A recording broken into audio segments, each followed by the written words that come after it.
Shalom jemaat yang terkasih di dalam Tuhan, jumpa lagi dengan saya Keisha. Kami mengucapkan selamat datang kembali di ibadah online di PT Home Kedung Gebang. Puji nama Tuhan kalau kita boleh kembali bersama-sama pada hari ini mengikuti ibadah online. Meskipun kita tidak dapat bertemu secara tatap muka dan masih harus mengikuti ibadah online, tapi saya yakin dan percaya bahwa kita tetap bersama-sama bersatu hati di dalam Tuhan. Nah, sebelum ibadah dimulai, kami akan sampaikan beberapa informasi seputar GPT Home Kedung Gebang. Kami menyediakan layanan ibadah onsite yang diadakan setiap hari Minggu dalam 2 sesi ibadah. Sesi pertama dimulai pukul 6:30 pagi dan sesi kedua dimulai pukul 8:30 pagi. Serta kami juga menyediakan ibadah onsite yang dilaksanakan dalam satu sesi ibadah setiap minggu pertama, disertai dengan perjamuan kudus dan tetap menggunakan protokol kesehatan. Nah, selain informasi tadi, kami juga tetap menyediakan layanan ibadah online yang ditayangkan secara live di YouTube channel GBT Kedung Gebang setiap hari Minggu pukul 7 pagi. Kami juga tidak lupa untuk mengingatkan kepada jemaat sekalian untuk jangan kendor, patuhi protokol kesehatan, baik terutama saat beraktivitas di luar ruangan maupun saat bepergian. Tetap gunakan masker, jaga kesehatan, dan tetap waspada. Setelah ini kita akan masuk ke dalam sesi ibadah. Mari kita siapkan hati dan pikiran kita. Kita mau ambil saat teduh sejenak untuk masuk ke dalam hadirat Tuhan. Selamat ibadah dan selamat hari Minggu. Tuhan Yesus memberkati. Sampai jumpa lagi di ibadah-ibadah selanjutnya.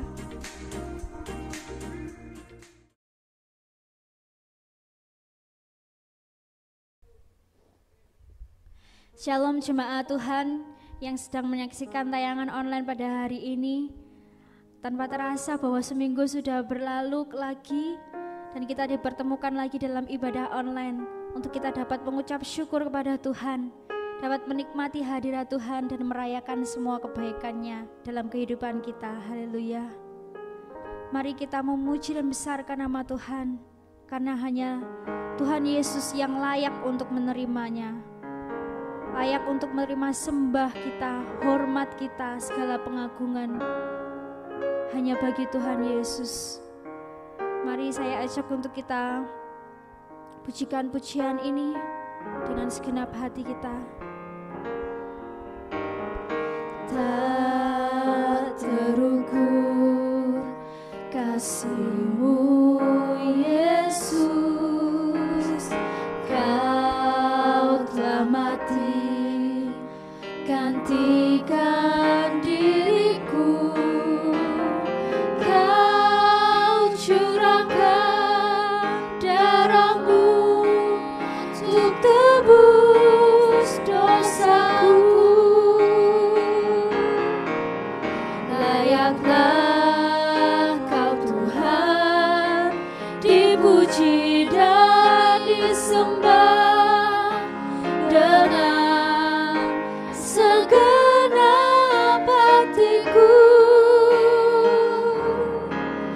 Layaklah Kau Tuhan dipuji dan disembah dengan segenap jiwa ragaku.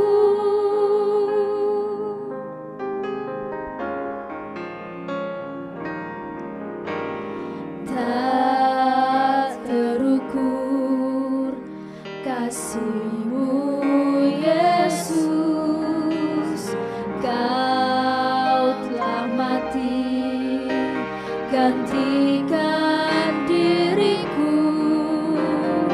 Kau curahkan darah-Mu untuk tebus dosaku. Layaklah Kau Tuhan dipuji dan disembah dengan segenap hatiku. Layaklah Kau Tuhan dipuji dan disembah dengan segenap jiwa ragaku. Layaklah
dan disembah dengan segenap hatiku. Layaklah Kau Tuhan, dipuji dan disembah dengan segenap jiwa ragaku. Layaklah Kau Tuhan, dipuji dan disembah dengan segenap hatiku. Layaklah Kau Tuhan, dipuji dan disembah dengan segenap jiwa ragaku. Dengan segenap jiwa ragaku. Dengan segenap jiwa ragaku.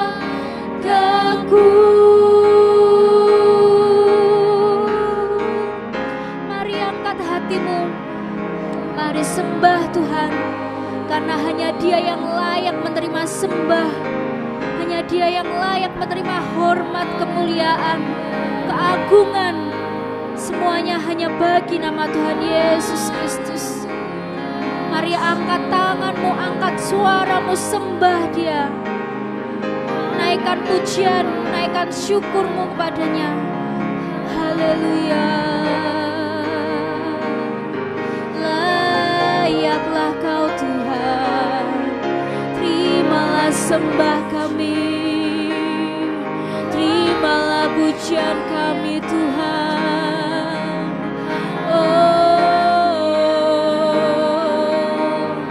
haleluya. Layaklah Kau Tuhan, kami sembah,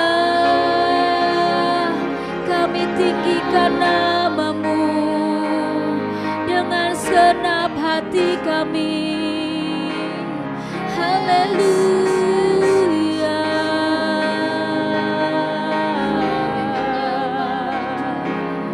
Oh, glory, glory. Layaklah Kau Tuhan, terimalah sembah kami. Haleluya.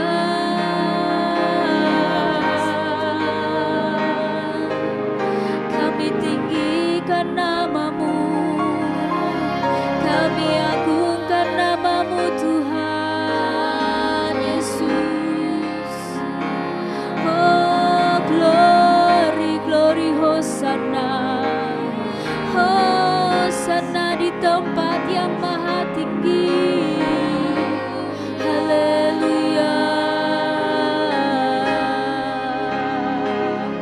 Kami sembah Kau Tuhan, kami mengasihi Kau Yesus dengan segenap hati kami, dengan segenap jiwa kami Tuhan. Oh, haleluya. Haleluya.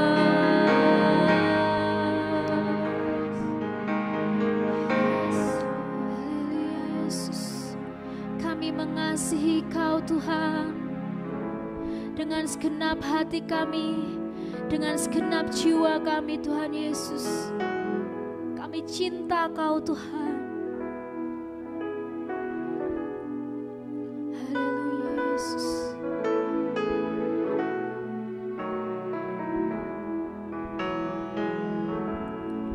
Aku mengasihi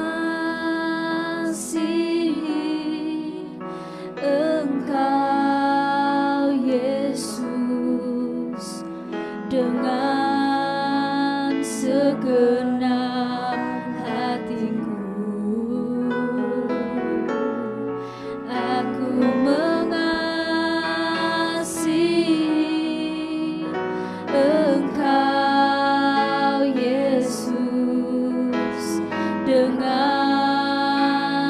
segenap jiwaku.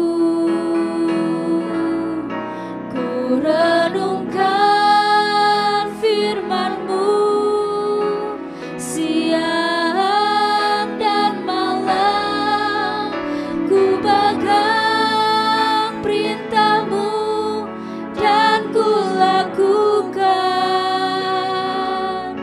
Engkau tahu ya Tuhan, tujuan hidupku hanyalah untuk menyenangkan hati-Mu.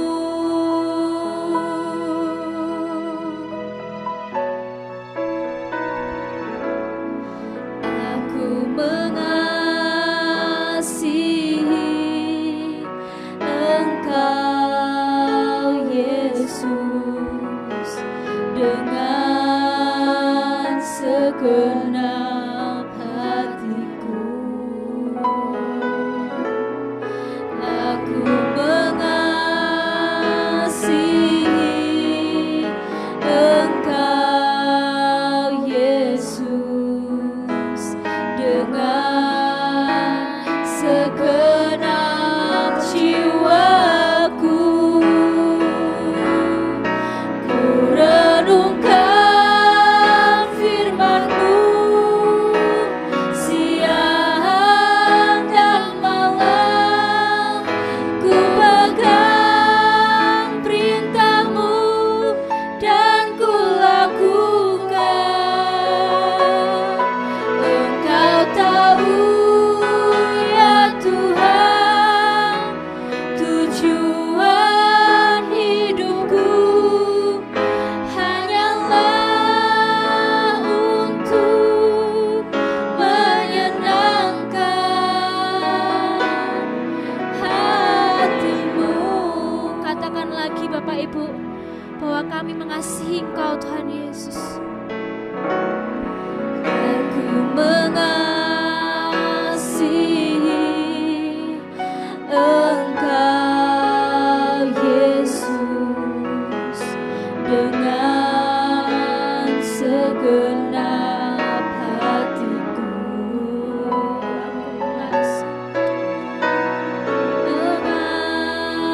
Mengasihi Engkau Yesus dengan segenap jiwaku.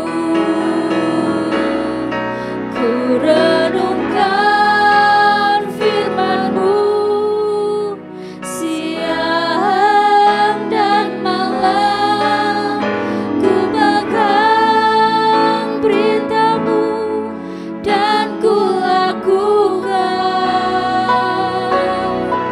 Engkau tahu ya Tuhan, tujuan hidupku hanyalah untuk menyenangkan hati-Mu. Ku renungkan firman-Mu siang dan malam, ku pegang perintah-Mu dan ku lakukan.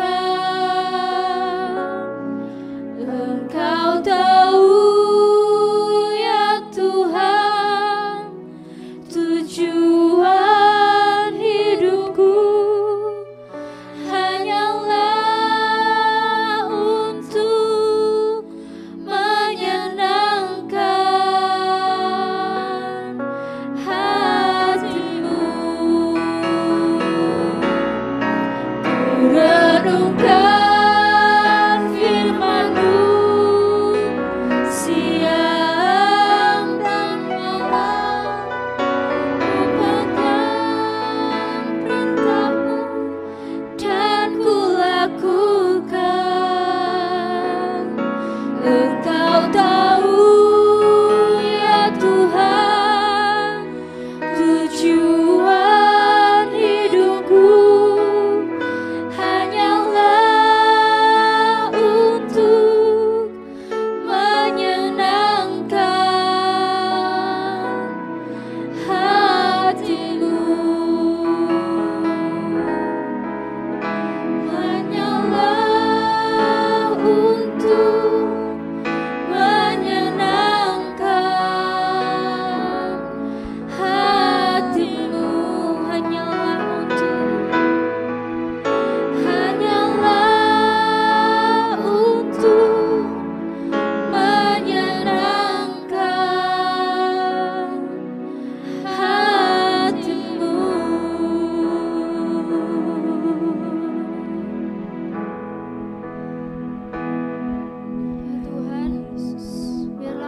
hanya Engkau yang tahu isi hati kami Tuhan.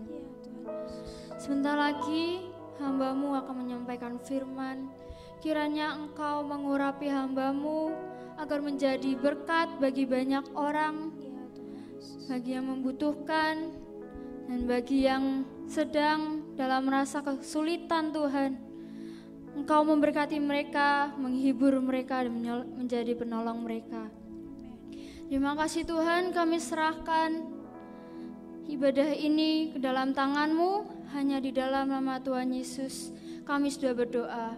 Haleluya. Amin.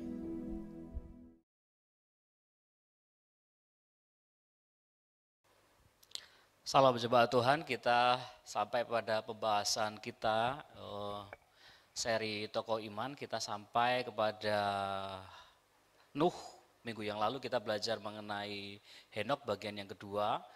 Dan saat ini kita akan bersama-sama belajar bagian mengenai Nuh. Ibrani pasal 11 ayat yang ke-7 dikatakan demikian, karena iman. Jadi selalu penegasannya karena iman. Karena iman maka Nuh dengan petunjuk Allah tentang sesuatu yang belum kelihatan dengan taat mempersiapkan bahtera untuk menyelamatkan keluarganya, dan karena iman itu ia menghukum dunia dan ia ditentukan untuk menerima kebenaran sesuai dengan imannya. Jadi garis besar pokok pembahasan dari Ibrani pasal 11 ini adalah karena iman. Dan bagaimana surat Ibrani ini menjelaskan banyak sekali tokoh iman, dimulai dari Habel, kemudian Henok, kemudian Nuh. Saudara memperhatikan bahwa orang-orang ini setelah Nuh juga ada Abraham dan selanjutnya mereka mempunyai banyak sekali latar belakang berbeda-beda. Dan Tuhan memakai mereka secara spesifik. Dan saudara, kita akan mereview saudara-saudara bagaimana tokoh-tokoh iman ini dimulai dari Habel. Dan kemudian dilanjutkan dengan Henok dan kemudian Nuh. Kenapa dimulai dari Habel saudara-saudara? Karena kita perlu tahu bahwa iman saudara-saudara, jadi ini adalah pokok pembahasan kita saudara-saudara, dan untuk khusus Nuh ini saudara-saudara kita akan belajar karena iman Nuh berjalan di dalam ketaatan. Kenapa dimulai dari Habel dan tidak dimulai dari Adam? Karena kita harus mengerti dan memahami Kejadian pasal 1, pasal 2, pasal 3, bagaimana Alkitab menjelaskan kepada saudara dan saya sebelum manusia jatuh dalam dosa, Adam dan Hawa tidak memerlukan iman. Saudara perhatikan, jadi manusia ditempatkan di Taman Eden. Nah, taman ini didesain oleh Tuhan. Tuhan menciptakan segala sesuatunya terlebih dahulu sampai hari yang kelima, kemudian manusia diciptakan hari yang keenam, hari yang ketujuh Tuhan berhenti dari segala pekerjaannya. Manusia ditempatkan di Taman Eden, berarti manusia diambil dari luar, diambil dari tanah yang berada di luar Taman Eden dan kemudian ditempatkan di Taman Eden. Hawa pun dibentuk di situ. Taman Eden ini menjadi tempat di mana Tuhan menemui ciptaannya, manusia. Dan kenapa manusia yaitu Adam dan Hawa diciptakan segambar dan serupa, Kejadian pasal 1 ayat 26 dan 27 adalah supaya manusia bisa berkomunikasi dengan Allah. Kenapa? Karena Allah menghembusi manusia dengan nafasnya, dengan rohnya. Jadi ada kesamaan, karena ada kesamaan maka bisa berkomunikasi. Dan komunikasi yang dilakukan oleh Allah tidak dilakukan di tempat lain, di luar Taman Eden. Tapi Allah melakukannya di Taman Eden, karena ini adalah sanctuary. Sama seperti saudara ada di dalam sebuah rumah saudara, saudara ingin ngobrol hal-hal yang sifatnya pribadi, khusus dengan pasangan saudara jika saudara sudah menikah. Saudara akan ngobrol hal-hal seperti itu hanya di kamar tidur, di tempat tidur. Saudara akan ngobrol secara pribadi dengan pasangan saudara, hal-hal yang khusus. Demikian juga Allah dengan ciptaannya, Adam dan Hawa. Namun saudara-saudara, ketika manusia jatuh di dalam dosa dan mereka dibuang keluar dari Taman Eden, Alkitab mencatat dibuang ke sebelah timur, saudara-saudara, ada dosa, saudara-saudara, yang menghalangi, maka dari sejak inilah, saudara-saudara, ada yang namanya iman. Manusia membutuhkan iman. Saudara perhatikan kenapa tidak dimulai dari Adam, karena saudara-saudara, Tuhan menjumpai manusia. Tapi ketika manusia jatuh dalam dosa, hubungan, jadi yang hilang dari manusia itu hubungan istimewa Allah dengan ciptaannya. Adam dan Hawa harus keluar dari Taman Eden. Saudara lihat dimulai dari Habel. Habel mempersembahkan persembahannya, saudara-saudara, dengan iman. Bukan karena ia mempersembahkan dari domba, dari hasil ternaknya. Enggak, saudara-saudara. Tapi karena iman, Habel mempersembahkan korbannya, maka diterima oleh Tuhan. Jadi saudara-saudara, baik Habel maupun Kain, saudara-saudara, mereka sama-sama orang berdosa. Lahir dari Adam yang berdosa. Jadi mereka membawa benih dosa. Dan dosa itu menghalangi hubungan Allah dengan manusia. Untuk itulah iman ada. Saudara perhatikan juga di dalam kisahnya Henok. Bagaimana Tuhan memakai Henok, saudara-saudara, selama 300 tahun Henok bergaul dengan Allah. Tujuannya apa, saudara-saudara? Yudas pasal 1 ayat 14 dan 15 mencatat Henok ini bernubuat. Jadi selama 300 tahun Henok bernubuat. Untuk apa, saudara-saudara? Karena ada yang namanya penghukuman yang akan datang. Penghukuman. Ini dilihat oleh Henok. Tuhan memperlihatkan kepada Henok bahwa akan terjadi penghukuman di akhir zaman dan di zamannya Nuh. Saudara-saudara, kita perlu memahami hal ini dengan baik, saudara-saudara, karena Tuhan memakai setiap generasi secara spesifik. Generasinya Henok beda dengan generasinya Nuh. Dan Nuh dipakai oleh Tuhan, saudara-saudara, untuk, saudara melihat di dalam Ibrani pasal 11 ayat yang ke-7, satu, saudara-saudara, untuk menghukum dunia. Karena iman dan karena iman. Dan karena iman itu ia menghukum dunia. Jadi dunia ini, saudara-saudara, dunia pada zamannya Nuh dihukum. Tapi Tuhan sudah memakai Henok untuk memperingatkan orang-orang supaya mereka kembali kepada Allah. Allah ingin membangun hubungan berelasi dengan umatnya. Tetapi karena ada dosa, maka manusia, saudara-saudara, tidak bisa menjumpai Allah yang Maha Kudus. Hanya oleh iman. Ibrani pasal 11 ayat 1 dan 2, kemudian Ibrani pasal 11 ayat yang ke-6, ditekankan bahwa oleh iman manusia berkenan. Berkenan itu artinya walaupun manusia berdosa, tetapi ketika ia memiliki iman, Allah memberikan kasih karunia sehingga manusia bisa menjumpai Allah, berkomunikasi, berrelasi dengan Allah. Jadi saudara-saudara, generasi ke generasi Tuhan memakai berbeda dan kita sampai kepada generasinya Nuh. Dimulai dari Kejadian pasal 6. Saudara akan melihat, saudara-saudara, mulai dari ayat 1, ayat 2, ayat 3 dan seterusnya. Alkitab menjelaskan dengan sangat detail bagaimana dosa itu, saudara-saudara, membuat manusia kehilangan kemuliaan Allah.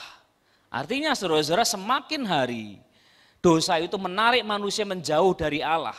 Kemudian semakin jauh dari Allah dan semakin jauh dari Allah. Di dalam Kejadian pasal 3 ayat 14, jika saudara bisa melihatnya, saudara-saudara, Allah berkata seperti ini, lalu berfirmanlah Tuhan Allah kepada ular itu, karena engkau berbuat demikian, terkutuklah engkau di antara segala ternak dan segala hewan, binatang hutan dengan perutmu lah. Oh maaf saudara-saudara, ayat sebelumnya.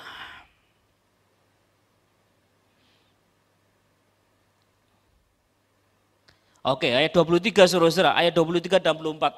Maaf, ayat 23 dan 24. Lalu Tuhan Allah mengusir dia dari Taman Eden supaya ia mengusahakan tanah dari mana ia diambil. Ia menghalau manusia itu dan di sebelah timur Taman Eden ditempatkannya lah beberapa kerub dengan pedang yang bernyala-nyala dan menyambar-nyambar untuk menjaga jalan ke pohon kehidupan. Semakin jauh dosa membuat manusia semakin jauh dari Allah. Saudara lihat bagaimana ketika Adam dan Hawa memakan buah pengetahuan baik dan jahat, kemudian ketika Allah ingin menjumpai manusia, jadi selalu inisiatifnya dari Allah. Allah ingin menjumpai manusia, tetapi manusia bersembunyi dari Allah. Ketika Allah bertanya kepada Adam, Adam, di manakah engkau? Adam bersembunyi. Saudara melihat dosa itu menyeret manusia, menjauhi Allah. Semakin jauh dan semakin jauh. Adam dibuang di sebelah timur, kemudian ketika Kain membunuh saudaranya Habel, ia pun semakin jauh dari Allah. Dan saudara-saudara setelah masa itu, saudara-saudara, setelah masa Kain, kemudian Kain mendirikan kota-kota, keturunannya mendirikan kota-kota, dan sampai kepada Kejadian pasal 6 ini, saudara-saudara, manusia sudah dalam kondisi sangat rusak. Dosa, saudara-saudara, itu hasilnya selalu sama, saudara-saudara.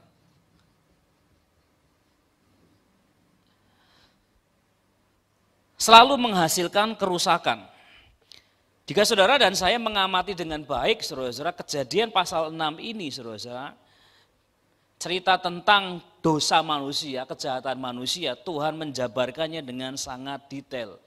Dan kemudian akhirnya Tuhan membuat keputusan yang sangat radikal, saudara-saudara. Roma pasal 3 ayat 23 berkata bahwa manusia, karena dosa, manusia kehilangan kemuliaan Allah. Dimulai dari satu, saudara-saudara, umur.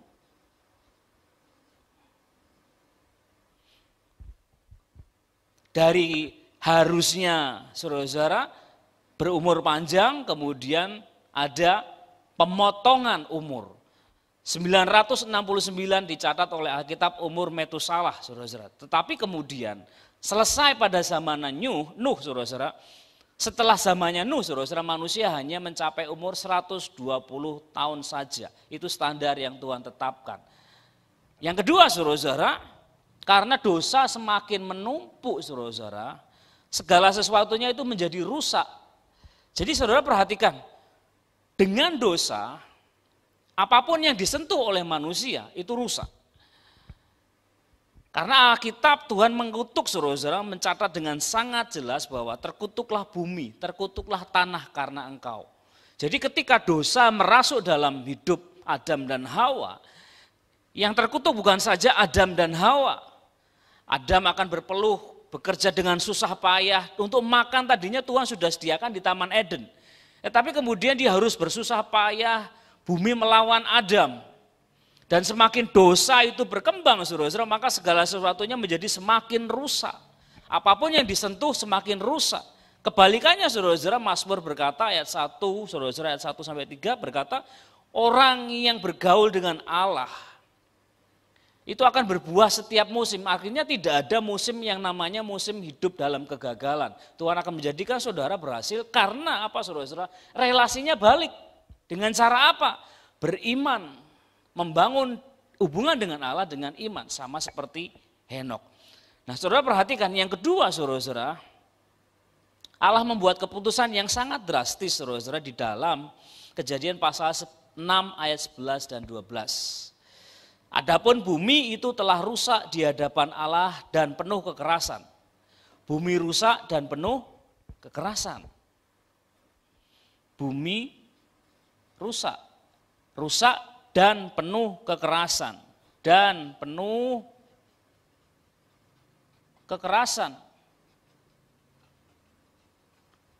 Hal yang sama yang terjadi hari ini juga.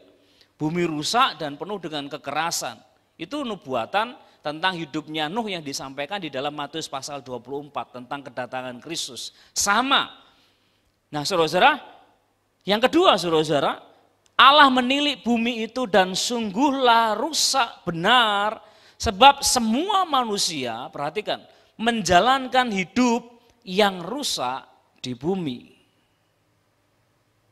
Tetapi dalam terjemahan yang lain dikatakan, di dalam terjemahan di dalam King James, saudara-saudara, dikatakan, and God look upon the earth, Tuhan melihat ke bumi, and behold it was corrupt. Corrupt itu artinya mulai rusaknya itu perlahan-lahan, mulai tergerogoti, saudara-saudara. For all flesh, manusia, had corrupted. Jadi manusia itu, saudara-saudara, tergerogoti kayak buah itu, saudara-saudara, dari seger itu kemudian busuk perlahan dan menjadi sangat busuk. Dikatakan di dalam Kejadian pasal 6, saudara-saudara, bahwa Allah kemudian menyesal, ayat yang ke-6. Maka menyesallah Tuhan bahwa ia telah menjadikan manusia di bumi. Akhirnya, saudara-saudara, Tuhan membuat keputusan, saudara-saudara, bahwa manusia harus dimusnahkan. Saudara-saudara, disinilah generasi Nuh berperan. Bagaimana, saudara-saudara, karena iman Nuh mendapatkan kasih karunia. Mari kita perhatikan, saudara-saudara, Kejadian pasal 6 ayat yang ke-8. Ayat 6 ayat 8 dan 9. Tetapi Nuh mendapat kasih karunia di mata Tuhan. Ayat 9, inilah riwayat Nuh. Nuh adalah seorang yang benar, satu, dan tidak bercela di antara orang-orang sesamanya. Dan Nuh itu hidup bergaul dengan Allah.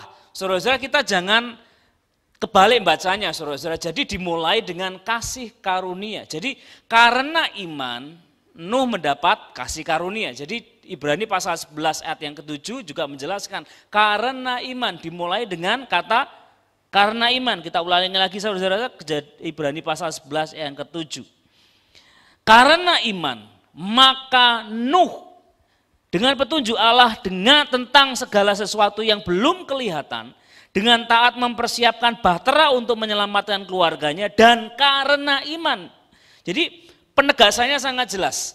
Karena iman itu ia menghukum dunia, dan ia ditentukan untuk menerima kebenaran sesuai dengan imannya.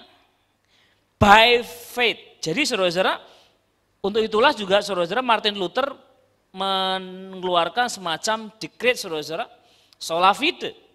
Saudara-saudara, karena iman. Saudara merhatikan juga bahwa ketika iman ini ada,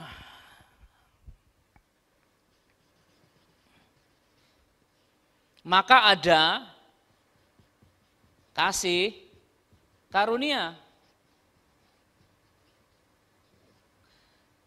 Jadi basicnya harus selalu ini, saudara-saudara. Jadi karena iman, manusia berdosa.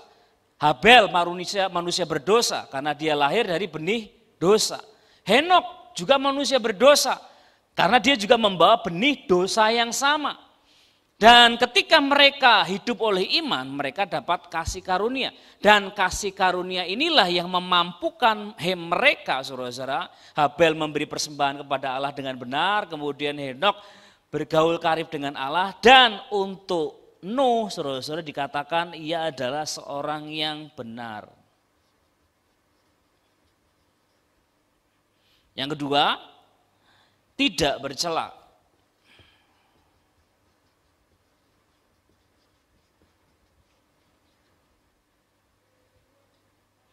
Dan yang ketiga, bergaul dengan Allah. Harusnya terjemahan ini kurang tepat, saudara-saudara, karena harusnya berjalan dengan Allah. Walk with God. Saudara-saudara yang dikasihi Tuhan, jadi iman itu membuat Nuh mendapat kasih karunia. Di dalam Kejadian pasal 6, saudara-saudara, ayat yang ke-7. Berfirmanlah Tuhan, aku akan menghapuskan manusia yang telah kuciptakan itu dari muka bumi. Baik manusia maupun hewan. Hewan pun, saudara-saudara, ikut merasakan kutuk karena dosa manusia. Karena manusia itu diciptakan dari tanah. Tanah itu bahasa yang sama, akar kata yang sama yang artinya sumber. Dan binatang-binatang melata dan burung-burung di udara, sebab aku menyesal bahwa aku telah menjadikan mereka, ayat yang ke-8, tetapi Nuh mendapat kasih karunia. Jadi kasih karunia ini pengecualian. Saudara harus memahami ini dulu. dengan tanpa iman kita sama-sama berdosanya dengan orang yang tidak mengenal Tuhan. Tetapi ketika iman, saudara-saudara, itu ada dalam hidup saudara, saudara dibenarkan mendapat kasih karunia. Saudara mendapat kasih karunia dan dibenarkan. Dibenarkan itu penting supaya saudara boleh masuk ke dalam hadirat Allah. Itu dijelaskan dalam kemah suci Musa. Harus ada darah yang tertumpah dulu, darah yang terpecik dulu, saudara-saudara, supaya saudara-saudara ada pengudusan, diperbolehkan masuk, dibenarkan terlebih dahulu, dapat kasih karunia. Nah, kasih karunia inilah yang membuat Nuh hidup benar, tidak bercela dan bergaul dengan Allah, berjalan dengan Allah. Hal yang sama itu yang harusnya terjadi kepada saudara dan saya. Dengan kasih karunia, oleh kasih karunia, melalui iman, saudara-saudara, kita hidup benar. 2, tidak bercela. 3, saudara-saudara, berjalan dengan Allah. Supaya apa, saudara-saudara? Saudara dan saya dibedakan. Kita hidup di zaman yang tidak jauh berbeda dengan Nuh. Semuanya rusak, saudara-saudara. Bumi rusak, manusia hidup dengan cara yang rusak.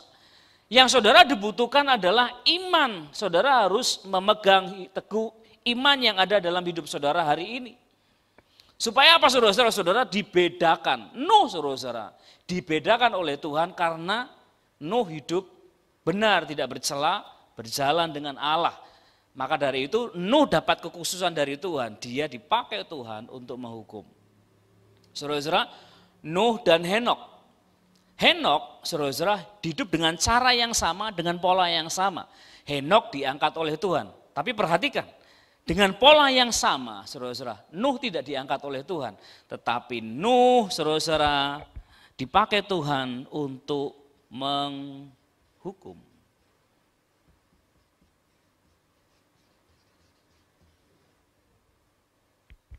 Dan itulah panggilan gereja.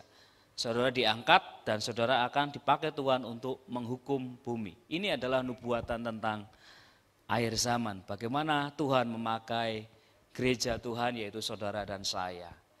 Mari kita berdoa. Bapa kami yang ada di dalam kerajaan sorga, kami bersyukur untuk saat ini. Engkau menolong kami dengan hikmat dan pengertian supaya kami dapat memahami dan mengerti. Bukan saja untuk saat ini tetapi untuk saat-saat yang akan datang, Tuhan Roh Kudus menerjemahkan pada setiap kami. Setiap firman Tuhan yang kami boleh dengar, kami bersama-sama pelajari. Tuhan Roh Kudus akan menolong kami untuk kami juga bisa mengerjakannya dalam hidup kami. Supaya hidup kami bukan saja menjadi pendengar tetapi menjadi pelaku-pelaku firman. Supaya hidup kami menghasilkan buah bagi kerajaan Allah. Terima kasih Tuhan, terima kasih. Apapun tantangan yang kami hadapi hari ini, kami mau berjalan bersama dengan Allah. Sebab kami percaya Tuhan, Engkau yang membuat perbedaan atas orang-orang-Mu. Terima kasih Tuhan, biarlah setiap pendengar, pemirsa yang menyaksikan tayangan online ini, mereka juga memperoleh berkat yang dari Bapa, berkat yang khusus yang dari Tuhan, supaya kami dimampukan hidup benar di zaman yang semakin rusak ini. Terima kasih Tuhan, terima kasih. Kami mengucap syukur di dalam nama Tuhan Yesus Kristus. Kami berdoa. Haleluya. Amin.